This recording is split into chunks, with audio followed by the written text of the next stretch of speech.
ভাই পাগল পারা হয়েছিলেন। আল্লাহ তাআলা তিনাকে কাবা খানার মুতাওয়াল্লি হিসাবে আল্লাহ কবুল করে নিয়েছিলেন, যার জন্য আব্দুল মুত্তালিব সারা পৃথিবীর মানুষ যত আছে যারাই হজে আছে সবারই খিদমতে ব্যস্ত থাকতেন।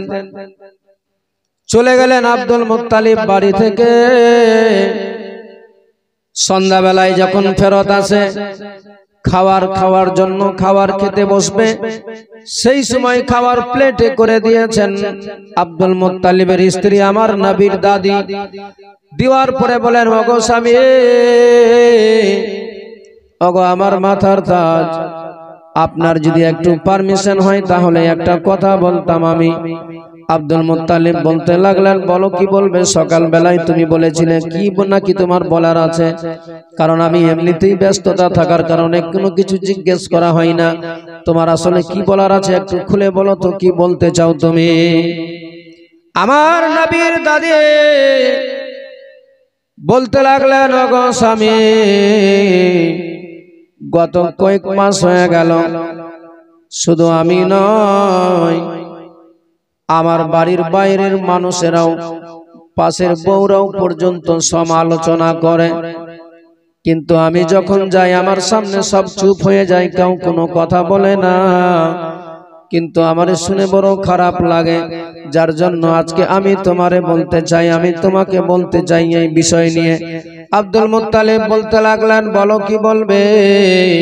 আব্দুল মুত্তালিব যেমনি এই কথা বলেছে, বলে, স্বামী গো, আমাদের বৌমা যে আমেনা আছে, আজকে আমি খুলে বলতে চাই তোমার সামনে, আমার আমেনাকে যেন দেখতে পাই, যখন যেই দিক দিয়ে যায় নানা ধরনের খুশবু তার কাছ থেকে পাওয়া যায়। ওগো স্বামী, যেই দিকেই যাই, যেই ঘরে যাই, সেই ঘরে নানা ধরনের খুশবু পাওয়া যায়। আমি জানি না, বাড়ির বাইরে যখন যাই তখন পার্শ্বের বউরা পর্যন্ত এই আলোচনা করে, যার স্বামী নাই সে আবার এত সুন্দর ধরনের আতর খুশবু কথাই পেয়ে যায়। কেমনি করে কথা থেকে আসে, হয়তো কেউ দিয়ে যায়। এই নানা ধরনের কথা শুনে আমারে ভালো লাগে না, যার জন্য বলতে চাই, স্বামী গো, একটু আপনি যদি বলতেন বৌমাকে বড় ভালো হতো। আব্দুল মুত্তালিব বলতে লাগলেন, তোমাদের মেয়েদের ব্যাপার, মেয়েলি ব্যাপার তোমরা জানো, আমারে বলে লাভ হবে না, আমারে বলো না। তুমি তো বলতে পারো নিজে, তুমি কেন বলতে পারছো না? সেই সময় বলেছিলেন, স্বামী গো, আমি বহুবার চেষ্টা করেছি বলার জন্য, কিন্তু বলতে পারি না। আব্দুল মুত্তালিব বলতে লাগলেন, কেন বলতে পারো না? বলে, ওগো স্বামী, আমি যখন বলার জন্য মা আমেনার সামনে দাঁড়াই, সেই সময় মা আমেনার চেহারা দেখার সাথে সাথে মা আমেনা যেমনি আমার দিকে তাকাই, সেই সময় আমি থরথর করে ডরে কেঁপে যাই। শত চেষ্টা করি, আবার অন্য টাইমে আমার আমেনাকে বলবো বলে, যেমনি বলে আমেনা, সেই সময় বলেন মা, বলেন কি বলবেন বলেন। চক্ষু খুলে যেমনি আমার দিকে তাকাই, আমি সেই সময় মা আমেনাকে, কোনো আমার বৌমাকে কথা না বলে আমি যেন ডরে কেঁপে যাই। জানি না কেন এইটা আমার ভিতরে হয়ে যায়, আমি কোনো মতেই বুঝতে পারি না, যার জন্য আজকে আপনারে জানালাম। স্বামী গো, আপনি একটু দেখেন ব্যাপারটা, নচেত বড় বদনাম হয়ে যাবে। কারণ মানুষ নানা ধরনের কথা সমালোচনা করে, আমাদের বাড়িতে এই ধরনের সমালোচনা আমার বাড়ির বিষয় নিয়ে করবে, এটা কখনো শোভা পাবে না। কারণ স্বামী গো, আপনি হচ্ছেন কাবাখানার সর্দার, সারা পৃথিবীর মানুষ আছে, আপনি সবার সেবা করেন, আর আমার বাড়িতে এই ধরনের মানুষ চিন্তা ধারণা নিবে, এটা আমি কখনো মানতে পারি না। আব্দুল মুত্তালিব সেই সময় বলে, ও বৌমা, ও আমেনা, একটা কথা বলবো মা, একটু কাছে আসো মা। মা আমেনা সঙ্গে সঙ্গে চলে আসলেন, বলেন, আব্বা কি বলবেন, কি বলার আছে? বলে, বৌমা রে, একটা কথা বলবো, তোমারে সত্যি করে বলো তো মা, আজ থেকে নয়, গত কয়েকদিন ধরে কানে আওয়াজ আসে, তবে আজকে একটা কথা বলবো, তোমারে সত্যি করে বলো, এই আতরগুলো তোমার কাছে নানা ধরনের খুশবু সেন্ট পাওয়া যায়, এই আতরগুলো তোমাকে কে দিয়ে যায়? যেমনি বলেছে আব্দুল মুত্তালিবকে বলছে, আব্বা আমি কোনো দোকান পাশে যাই না? যাও না। মক্কার মতো জায়গাতে যেসব দোকান আছে আমি কোনোদিন কোনো দোকানে গিয়েছি না। তো আমি দোকান দেখলাম না, কিছু জানি না, কোনো বাজারে গেলাম না, তো আমাকে আমি আবার নিয়ে আসবো কেমনি করে? বলে তাহলে কে দিয়ে গেল? বলছে আল্লাহর কসম করে বলছে আব্বা আমাকে কেউ দিয়েও যায়নি, আর আমি নিজেও খরিদ করে নিয়ে আসিনি, আর কোনো আতর, কোনো খুশবু, কোনো সেন্ট আমি ব্যবহার করি না। আব্দুল মুত্তালিবের সামনে বলতে আছে, আমার নবীর দাদি কথাগুলো শুনে ঘরের মধ্যে চলে গিয়েছে। বিভিন্ন জায়গায় দেখে যে কোথাও যদি পাওয়া যায়, মা তো বৌমা তো বলছে এভাবে, কিন্তু আসলে বিষয়টা কি আছে? নারীদের মন না, কারণ আমার বেটা নাই, আজ আমার বৌমা একা, হতে পারে কেউ হয়তো কোনো ধরনের কুমন্তব্য করতে পারে। ঘরে গিয়ে দেখছে সব জায়গাতে, পেল না খুঁজে, এসে স্বামীকে ইশারা করে বলছে নাই, পিছন দিক থেকে হাত দেখাচ্ছে, কথাও নাই। আব্দুল মুত্তালিব সেই সময় বলেছিলেন, বিবি রে, বৌমা, তোমরা আর এই বিষয়ে তোমাদেরকে আমি জিজ্ঞেস করব না, আমি এখন বুঝতে পেরে গিয়েছি আসলে কেউ তোমাকে আতর দিয়ে যায় না।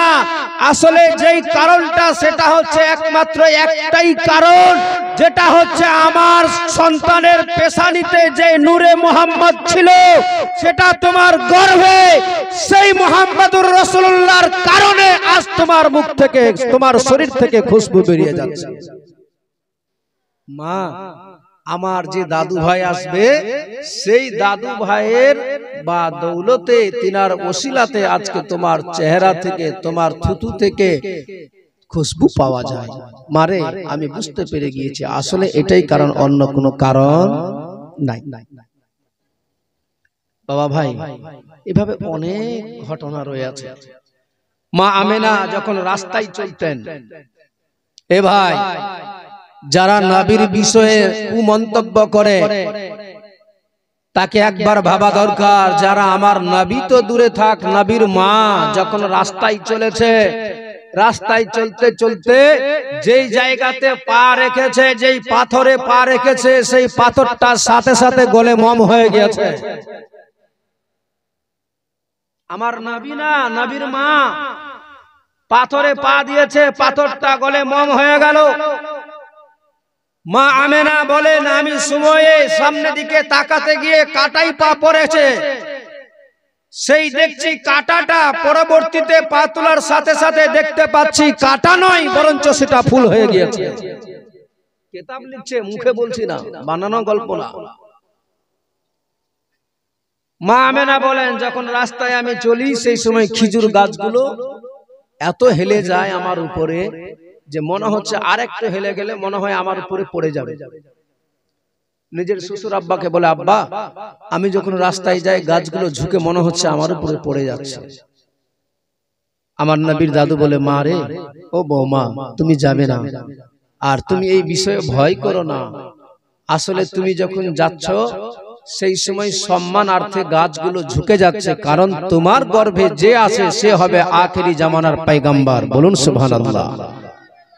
যাকে শ্রেষ্ঠ বলে আল্লাহ ঘোষণা করেছে, যাকে আল্লাহ সর্বপ্রথমে বানিয়েছে, সেই তোমার গর্ভে আছে, যার জন্য গাছপালা সব সম্মানার্থে ঝুঁকে যাচ্ছে।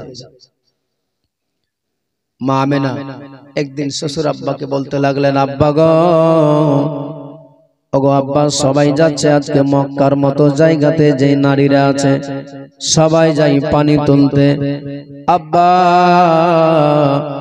আমার শাশুড়ি মা প্রতিদিন যাই তুলে নিয়ে আসে, আজ আমার মন বড় চাই, আপনার যদি পারমিশন হয় তাহলে যাব আমি। এ বাবাজি ভাইরা, আমার মা বোনেরা, মন দিয়ে শুনুন, মা কেমন ছিলেন আমার নবীর মা। স্বামী নাই, শ্বশুর আব্বার কাছে পারমিশন ছাড়া কোথাও যাই না। মারে তোমাদেরকেও বলি মা, নিজের শ্বশুর আব্বাকে এমন ভাবে আদর যত্ন করবে, শ্বশুর আব্বার সঙ্গে এমন ব্যবহার দেখাবে যে শ্বশুর আব্বা আপনার প্রতি মুগ্ধ হয়ে যাবে, যে নিজে মা বলে তোমারে বেটি বলে ডাকতে বাধ্য হয়ে যাবে। আর তুমি যদি কুব্যবহার দেখাও, শ্বশুর আব্বার সঙ্গে ভালোভাবে কথা না বলো, তাহলে সেই শ্বশুর আব্বা তোমারে বেটি বলতে মনে তার দ্বিধাবোধ হবে। আর যদি তুমি নিজেকেই নিজে অ্যাক্টিভ হয়ে যাও, তাহলে সে বাবা বলতে বাধ্য হয়ে যাবে। আমার নবীর মা কেমন ছিলেন? নবীর মা বলছেন, আব্বা গো, আপনার যদি পারমিশন হয় তবে যাব, নচেত যাব না।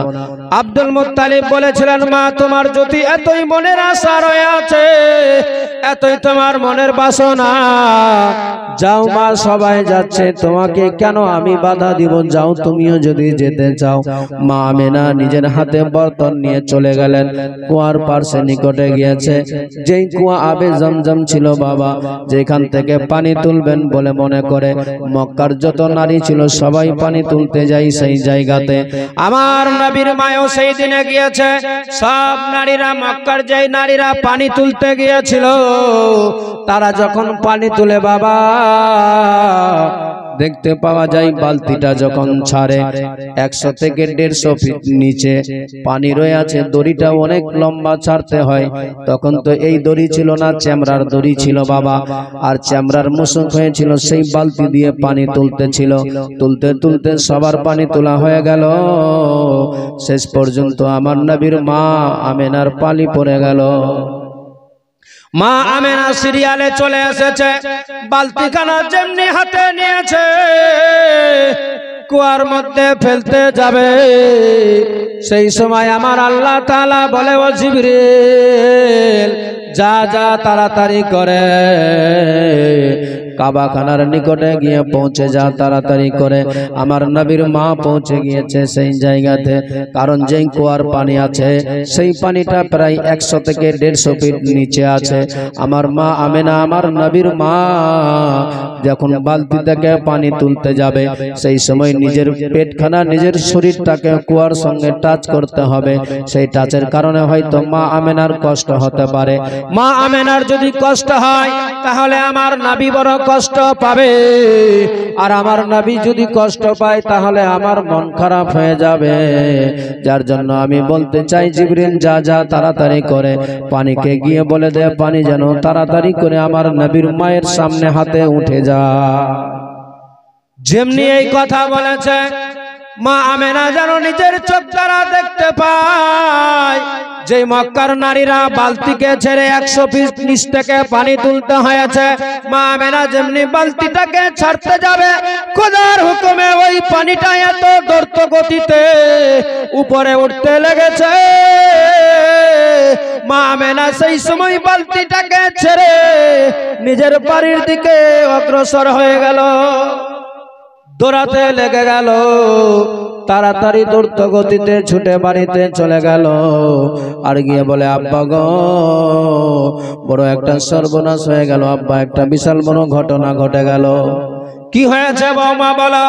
বলে, আব্বা গো, আমি যেই জায়গাতে পানি তুলতে গিয়েছিলাম আব্বা, সবাই পানি তুললো, অনেক দূরে পানি, 100 ফিট থেকে 150 ফিট নিচে পানি ছিল। আমি যখন বালতিটাকে নিয়ে কুয়ার মধ্যে ছাড়তে যাব আব্বা গো, সেই সময় দেখছি যেন কুয়ার নিচ থেকে পানিটা দ্রুত গতিতে উপরে উঠতে লেগে গেল। ওগো আব্বা, এত দ্রুত গতিতে উঠেছে, আমি যদি কয়েকটা মিনিট সেই জায়গা থেকে দাঁড়িয়ে থাকতাম, তাহলে আমার মন বলে সেই কুয়ার পানিতে মক্কায় বন্যা হয়ে যেত। জোরে বলে, ওগো আব্বা, যদি আর আমি একটু অপেক্ষা করতাম আব্বা গো, তাহলে মনে হয় যেই পানির গতিবেগ ছিল সেই পানিতে সব সয়লাভ হয়ে যেত গো আব্বা। যার জন্য আমি দেরি না করে তাড়াতাড়ি করে দৌড়ে চলে আসলাম। আমার নবীর দাদু আব্দুল মুত্তালিব বলতে লাগলেন, বৌমা রে, চিন্তার কোনো কারণ নাই মা, আসলে তোমার যেন কষ্ট না হয়, যার জন্য আল্লাহ তাআলা কুয়ার পানিকে উপরে তুলে দিয়েছে। কারণ আব্দুল মুত্তালিব সব মোটামুটি করে বুঝতে পারতো না, সবই বুঝতে পারতেন। আল্লাহ তাআলা কেমন শান মান সম্মান আমার নবীর। আসলে এমনিতেই লোকজন একটু কম আছে তো, একটু ভরপুর থাকে তো বলারও মুড ভালো লাগে, লাগে না? তখন কি হয়ে যায়, আপনাদেরও শুনতে ভালো লাগবে, আমাকেও বলতে ভালো লাগবে। আর অল্প স্বল্প লোক আছে, আর কি ভালোভাবে বলা যাবে। তারপরে যতটুকু পারি শোনাবো, চেষ্টা করছি আপনাকে। তবে এটা সত্যি, পাবলিক যত থাকবে, দর্শক থাকতে গেলে বলার একটু ভালো লাগে। আমি বলবো এই গ্রামের বাবা ভাইদেরকে, মা বোনদেরকে, যারা মাইকের আওয়াজ পাচ্ছেন, হয়তো আজকে আসতে পারলেন না, তবে আগামী আরো 3টা দিন রয়ে আছে। প্রত্যেকের কাছে অনুরোধ করব যে আপনারা অবশ্যই অবশ্যই এই জান্নাতি বাগানে আসার চেষ্টা করুন। কারণ এখানে কারো জিন্দেগানি জীবনী বয়ান হচ্ছে না, এখানে তার জীবনী বয়ান হচ্ছে যিনাকে আল্লাহ তাআলা সারা দুনিয়া জাহানের জন্য রহমত করে বানিয়েছে। যেই নবী দরদি ছাড়া আপনার দরদি কেউ হবে না। আপনি যে দুনিয়াদারি নিয়ে আজ ব্যতিব্যস্ত হয়ে আছেন, যেই নবীকে নিয়ে অনেক ধরনের সমালোচনা, এটা কেন করব, ওটা কেন করব, এটা করলে কি হবে, যেই নবীর শান নিয়ে একবার কুমন্তব্য করবে, তার জাহান্নাম ছাড়া কোথাও ঠিকানা হবে না। কারণ যে কোটি কোটি বছর ধরে ইবাদত করেছে আজাজিল, যে আদমকে আমার নবীর ওসিলাতে আদমকে বানিয়েছে, নবী আগে আদম পরে, সেই আদমকে সিজদা করতে বলেছিল, আদমকে সিজদা করো, সবাই করলো। এই আজাজিল কোটি কোটি বছর সে নামাজ পড়ার পরেও তার অন্তরে অহংকারী চলে আসলো, সে সিজদা করলো না। আল্লাহ তাকে মারদুদ বলে, শয়তান বলে ঘোষণা করে দিল। সে কোটি কোটি বছর ইবাদত করেছে, আর আমরা তো 2-1 ওয়াক্ত ভালো করে পড়তেও পারি না। হয়তো জোহর যাই তো আসরে যায় না, আসরে যাই তো মাগরিব যায় না, নামাজ নাই, রোজা নাই, আর নবীর ব্যাপারে নানা ধরনের সমালোচনা করবে। তার ঠিকানা কোথায় হবে? জাহান্নাম ছাড়া জান্নাতে যাবে? যাবে না। অতএব কখনো ভালোবাসার কোনো দলিল লাগে? এই ভালোবাসার কোনো দলিল লাগে? নবীর প্রতি ভালোবাসা ভক্তি ততটা রাখতে হবে।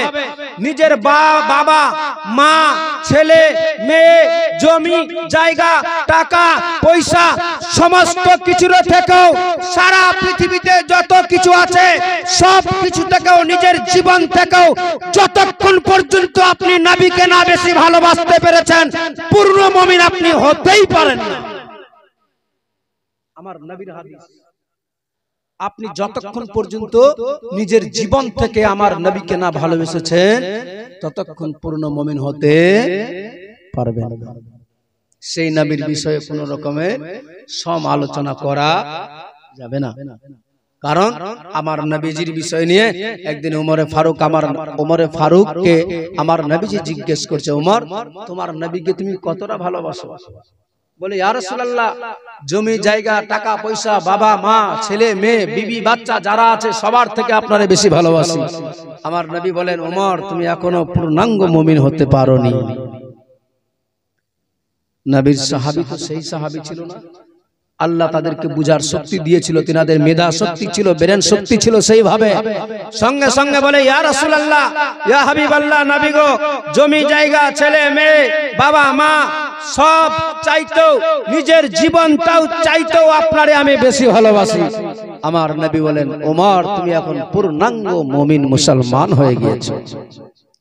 নবী বিশ্ববাসীকে বুঝিয়ে দিলেন, হে আমার উম্মত উম্মতিরা, শোনো, তোমার নবীকে যতক্ষণ পর্যন্ত নিজের জীবন থেকেও বেশি ভালোবাসবে না, ততক্ষণ পর্যন্ত তুমি যতই যা করো না কেন, কোটি টাকা খরচা করে তুমি হজ করো না কেন, শত শতবার যাও না কেন, মসজিদ তৈরি করো, মাদ্রাসা তৈরি করো, লাভ হবে না। হবে না, লাভ হবে তখন যখন নিজের জীবন থেকেও নবীকে ভালোবাসতে পারবে।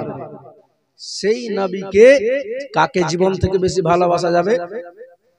নবীকে। আর যাকে জীবন থেকে বেশি ভালোবাসা যাবে, তার বিষয়ে কোনো ধরনের ভাবনা চিন্তা কুমন্তব্য করা যাবে? যাবে না। অতএব আমাদেরকে সেই নবীর প্রেম ভক্তি ভালোবাসা অন্তরে সঠিকভাবে রাখতে হবে। আল্লাহ যেন সবাইকে তৌফিক দান দেয়, বলুন আল্লাহুম্মা আমিন। জোরে বলুন আমিন। একবার দুরূদ শরীফ পড়ুন, দুটো ছন্দ বলবো, তারপরে ভালোভাবে শুনবেন। আল্লাহুম্মা সাল্লি আলা মাওলানা মুহাম্মাদ ওয়া আলা আলি মাওলানা মুহাম্মাদ। নবী ছাড়া জান্নাত পাবে না, প্রিয় নবীকে ভুলে যেও না। নবী ছাড়া জান্নাত পাবে না, প্রিয় নবীকে ভুলে যেও না। নবী ছাড়া